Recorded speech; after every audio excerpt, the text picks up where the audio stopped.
this informing impossible mystery, this thing which need not exist at all, so far as we can tell. It is entirely a gratuitous mystery, this informing sense of the other that approaches us with poetry and jeweled machines and visionary vistas of the far future and lost races in space and biological destinies possible but untried.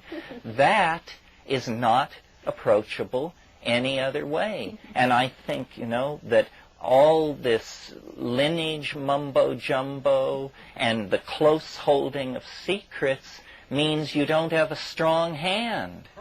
If you're holding your hand close to your chest, it's because you're afraid to play it. And the shamanism that is happening at the most primitive cultural level is shamanism that is willing to show its hand.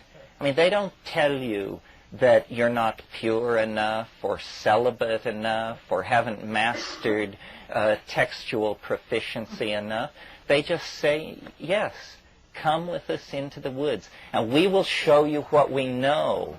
And what we know is that we don't know nothing. And this is how we found that out. We found it out by putting ourselves at the mercy of something that we absolutely cannot understand, something which cannot be boiled down to serve ideology.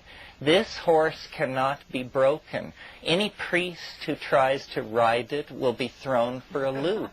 Any politician who tries to ride it will be trampled beneath it. It is a true mystery.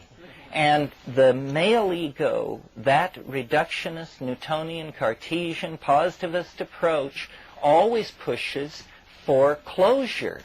There is never satisfaction unless there is explanation. And yet explanation is a fool's game.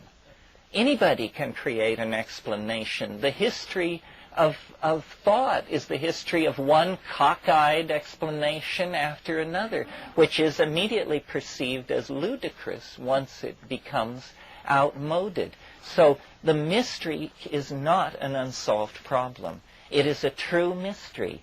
Nobody knows what is going on. I don't think any tradition has taken the measure of this or operates in the light of it.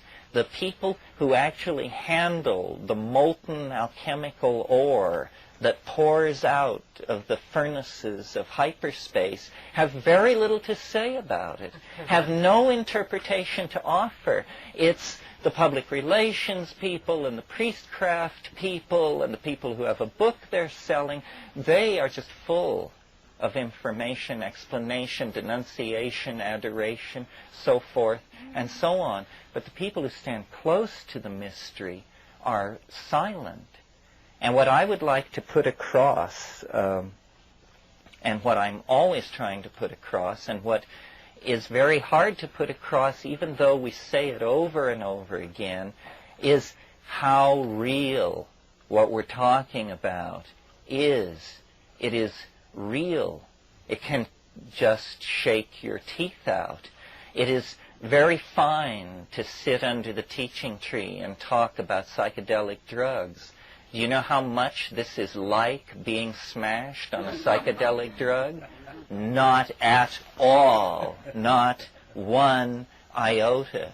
Because what is required in the actual confrontation of the thing is that all this theory, all this tradition, all this self-examination is brought in to the focus of the moment. It is existentially real. You are being tried and you are being tested by a thing and an agency that you cannot know.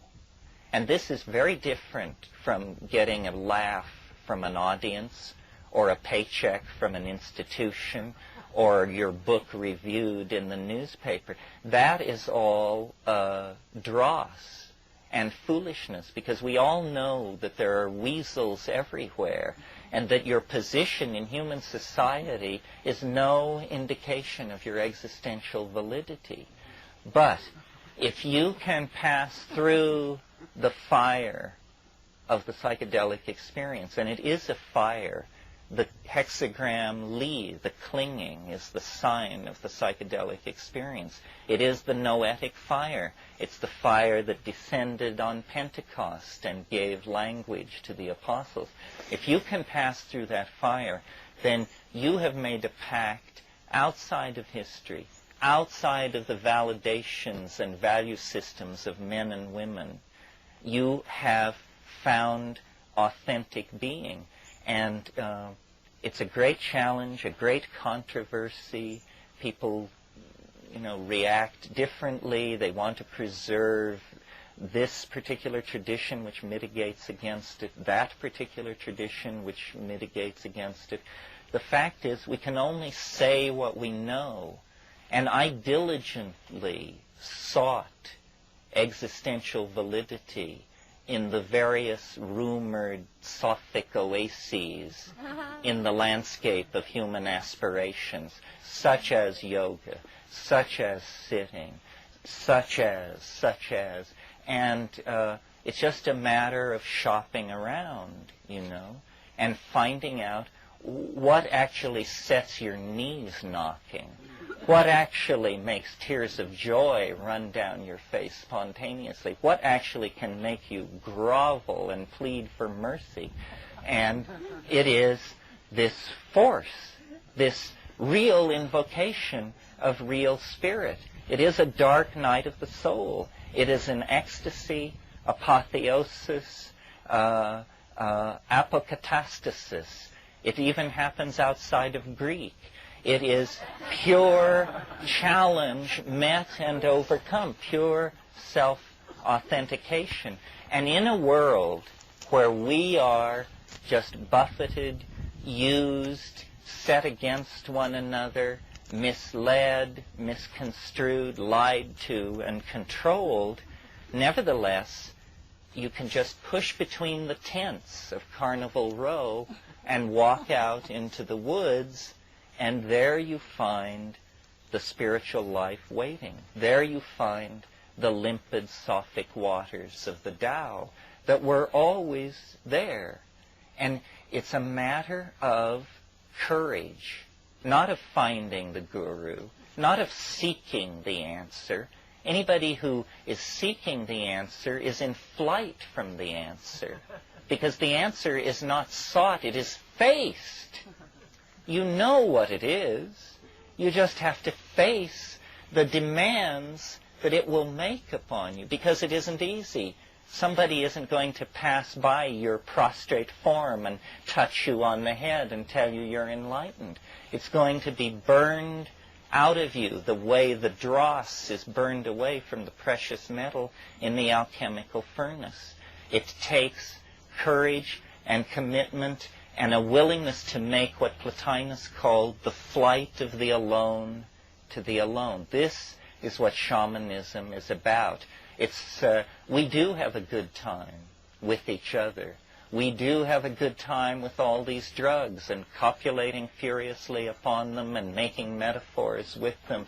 But the truth is that it is the narrow neck that challenges us, and the narrow neck that authenticates us.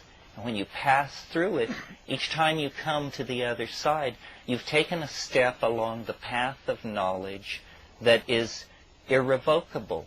You are not set back. Nature loves courage. Nature is an infinitude of doorways, opening into authentic being, calling to us with the voice of our ancestors, the spirits of the planet, the time travelers that rove the centuries ahead of us, and who knows what else. The whole fact of being is a palpable, ongoing, continuous miracle. And we know this. We feel it. But we are the programmed victims of a death-dealing society. So our task becomes, I think, to use the empowerment that these kind of gatherings give us and to use the self-recognition that we can each have here, that we are not alone. That, I'm saying this because I'm glib, but we all know it. That's how I'm able to say it. It is elicited from the group mind. If it weren't in you, I would be incomprehensible. So we form then an understanding. And then we each are strengthened in the private trials of our souls when we go to meet these things, when we try to hammer out a relationship to the ally, when we try to hammer out a relationship to the denizens of our own unconscious. This is life authentically lived. And I'm sure that you're probably like me in that you come to these kind of gathering points from a much more mundane life, a life of a scramble for sustenance and whatever career mongering we're all doing. I mean, very few of us have a chance to keep the white-hot image of ourselves as a skywalker in front of us. But nevertheless, this is the fact. This is the internal myth that drives us and delivers knowledge and delivers authentic being. And it takes a very, very small number of people to make a change, especially when the change is not resisted. Because what we're saying is not menacing to the establishment. It's utterly incomprehensible to the establishment. So we can formulate in our benign neglect, we can formulate our own self-image. And when finally in the chaos of the world, we are asked for what our answer would be, what solution we would propose, it will be all there, all finished, ready and waiting. This is how mutation, real mutation, occurs in biological populations. It isn't that there's a mutation and suddenly it works better and so it takes over. No, it's that the mutation is always there in the background and is never significant until the conditions change. It gets dry, it gets wet. Suddenly, those mutant genes that allowed an organism to survive in wetter or drier conditions make all the difference. So we are a residual mutation that will not die, that is carried along in the bloodstream of the beast. And every 20 or 30 years or so, like the hatch of locusts or the coming of some other natural phenomenon in the ecosystem of the planet, there are waves of reform and of transcendent hope. It begins in America with the transcendentalists. As part of that now, we have only to bide our time. This shamanic model is at the very centerpiece of the new society that will be constellated if there is to be any future society at all.